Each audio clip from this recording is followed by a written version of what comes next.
Bonjour à tous, je viens faire une petite mise à jour de la vidéo que j'ai faite il y a 10 jours qui était plus macro sur le Bitcoin là où il est et puis les éventualités. Là je vais plus faire une mise à jour un peu plus court terme en daily puis en 4 heures.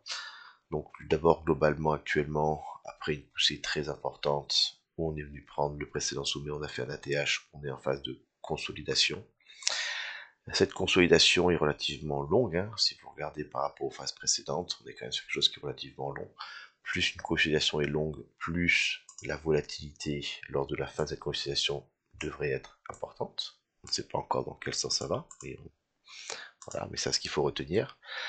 Euh, et pour l'instant, cette consolidation se fait dans un canal baissier très bien respecté. Donc c'est quelque chose qui est structuré, c'est quelque chose qui est relativement lent en termes de baisse. Donc pour moi, ça veut dire que c'est quand même moins bear, moins baissier, moins signe de faiblesse que si on avait eu ici un décrochage avec une cassure. Voilà, ça aurait été vraiment un très mauvais signe pour le marché. Pour l'instant, c'est structuré, ça tient, donc c'est plutôt intéressant. C'est aussi ce type de construction, ça ressemble à un bull flag, donc une structure où on vient rechercher de l'acheteur, on fait rentrer de l'acheteur en venant chercher un peu plus bas pour des liquidités, et on accumule des liquidités au nord qui, si on vient les franchir, seront des stops sur des gens qui ont shorté comparé à la baisse, des stops qui vont se transformer en ordre d'achat et qui devraient aider le prix à pouvoir repartir à la hausse. Je ne sais pas encore ce qui se passera, mais en tout cas, cette structure, potentiellement, elle peut être intéressante pour une reprise, une continuation haussière. La semaine dernière, on était ici à 54 400 quand j'ai fait la vidéo. Je vous avais parlé sur un bas de structure. L'intérêt, c'est de chercher à l'achat, hein, pas à la vente. On n'est pas en train de paniquer.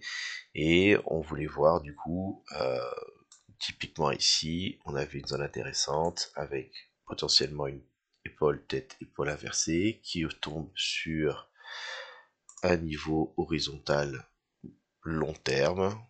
Voilà, ça nous faisait faire un point plus haut que celui-ci. Donc il y avait plusieurs de facteurs intéressants pour une poursuite haussière qui est arrivé depuis. Donc pour l'instant, quand le plan fonctionne, on est plutôt confiant. Ça nous encourage un petit peu à garder notre idée sur le marché actuel. Maintenant que la poussée a été faite, belle poussée, on arrive sur un moment où on est en train un petit peu essayer de ralentir, hein.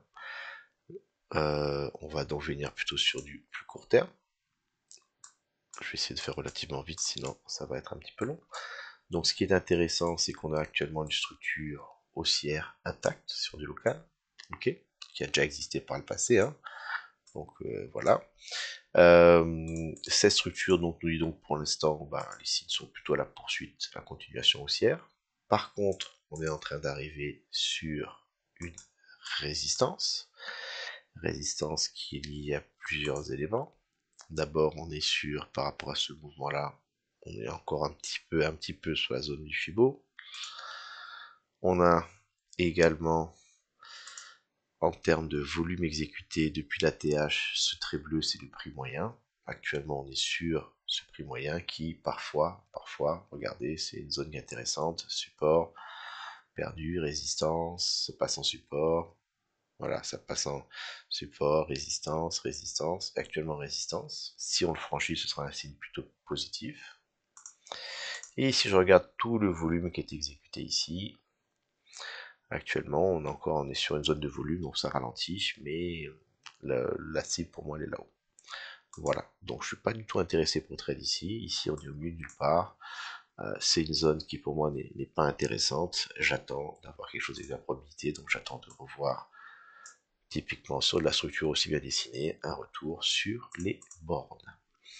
Par contre, pour le trade qui est en cours pour moi, ça m'intéresse de suivre un peu ce qui se passe pour voir si je veux encore un petit peu attendre ou si au contraire j'ai un signe de faiblesse et que je voudrais clôturer avant que ça ne parte à l'envers. Donc maintenant je vais vous parler pour la continuité de signes de force et de signes de faiblesse pour essayer d'imaginer ce qui va se passer. Actuellement, marché est baissier, ok, on a potentiellement un premier signe intéressant ici du fait qu'on a réussi à faire un point bas plus haut, c'est un premier signe potentiellement de force.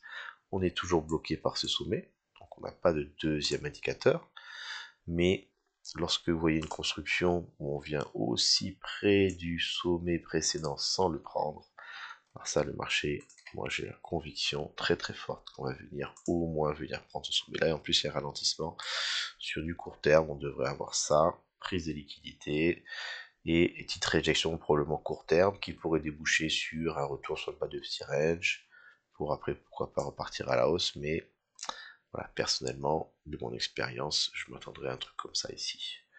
Je pense pas qu'on passe directement. Là, le marché il souffle un petit peu, il a un peu de mal à pousser, donc les vendeurs vont en profiter pour vendre ici et sécuriser leur profit. Donc, je reviens sur mon range. Ok, je suis ici. Concrètement, le niveau je ne veux pas perdre. Ok, je reprends ma zone de volume. Voilà, je vais mettre mes horizontaux. Ok, et on va imaginer qu'on ait fait une poussée qui montait un peu plus haut, qu'on ait venu prendre l'équité suivante. Il y a une zone que je ne veux pas perdre, ce serait cette zone-là. Voilà. 60 000 niveau psychologique, l'ouverture du mois, le daily qui nous attend, le FIBO. Ça, pour moi, actuellement, c'est la porte c'est la porte verte. Voilà, c'est un signe de faiblesse. Si on vient perdre ce niveau, j'aime pas, il y avait une consolidation et tout, ça veut dire qu'on devrait venir retester le bas du canal, voire casser par en dessous, la probabilité augmenter beaucoup. Donc tant qu'on est au-dessus de ça, pour moi, on maintient une structure aussi intacte, puisque ça veut dire que ce bottom tient. Donc tant qu'on est au-dessus, pour moi, ça sera un retracement acceptable. Si on vient ici, je l'aime pas. Voilà. Donc ça, c'est vers le bas pour moi, mon indicateur actuel sur le fait qu'on puisse avoir une continuation haussière ou pas. Si on a une continuation haussière, si tant que ce niveau tient, je m'attendrai à ce qu'on aille plus haut, parce que on a plusieurs choses intéressantes. On a, comme je vous l'ai dit, toutes ces liquidités qui attendent tous ces gens qui ont vendu ou qui ont shorté ici, qui pour l'instant sont en profit, puisque ces zones-là n'ont pas été reprises. Et donc tout ça, généralement, ce sont des ordres. Si on revient, ce sont des liquidations, ce sont des ordres d'achat qui attendent et qui devraient aider le prix à avoir de la volatilité, de casser vers le haut. Et ça, c'est quelque chose que le marché aime. Il faut chercher ces liquidités comme ça. Cette construction-là, c'est quelque chose que le marché aime énormément. Donc c'est une probabilité forte pour moi que ça ait lieu. Et donc, ça m'intéresse dans mes prises de décision. Deuxième chose aussi, si je prends ça, encore c'est le prix moyen du Bitcoin depuis le sommet qui est ici. Vous voyez qu'on est sur le prix moyen, donc ni boule ni bear, mais on est en train de latéraliser, et dans cette latéralisation, on est plutôt haussier. Encore un signe pour moi qu'on devrait réussir à pousser par-dessus. Voilà, jusqu'à preuve du contraire, bien sûr. Et en termes de résistance, pour l'instant, la grosse résistance à franchir, pour moi, pour avoir un signe de force et espérer aller rechercher la TH, elle est là. La zone de volume, ok, avoir franchi le prix moyen du Bitcoin. On a la weekly qui était une résistance, plus la zone de volume, plus le haut du canal. Voilà, on commence à empiler beaucoup de choses. Là, ça risque de batailler. Probablement qu'on pourrait voir quelque chose dans ce genre, un retracement, peut-être un retour ici sur le prix moyen, avec en plus probablement un FIBO qui existera à ce moment-là, vous voyez, et on pourra avoir une jolie construction comme ça, avec peut-être une cassure. Je ne sais pas encore, ce sont des scénarios que j'ai en tête. En tout cas, ce que je voudrais, moi, je voudrais voir ce niveau franchi. Si on arrive à franchir ce niveau et à le tenir, alors là, on a mis la grosse majorité du volume derrière nous, on va attaquer les liquidités, je pense qu'on pourrait avoir la fin de cette consolidation et la sortie par le haut. Tant que ça c'est pas franchi, la probabilité, même si elle existe, pour l'instant elle n'est pas encore très très forte. Donc j'attends de voir la réaction ici. Voilà, voilà pour mon analyse. Les niveaux que je surveille, je veux pas perdre ce niveau pour rester boule, je veux franchir ce niveau pour continuer, finir le range. Entre les deux, ça ne m'intéresse pas. Pour les raisons que je vous ai citées. Je vous souhaite une bonne fin de semaine et je vous dis à bientôt.